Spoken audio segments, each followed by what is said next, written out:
রাধে রাধে বন্ধুরা, কেমন আছো? আশা করি সবাই ভালো আছো। আজকে সকাল সবার জন্য ভালো।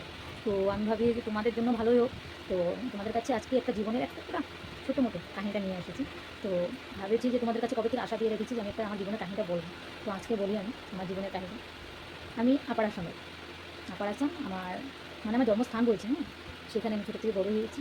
তো আপার আসাম তিনসুকিয়া দুমদুমা উচ্চামাটি কালীবাড়ি, তিনসুকিয়া দুমদুমা উচ্চামাটি কালীবাড়ি, সেখানে আমার মানে আমি বড় হয়েছি। তো আগে তো কী হয়েছে সেটা জানি না। আমার বাবা তারা থাকতো আগরতলা, আমার বাবা মা সেখানে আগরতলা ছিল।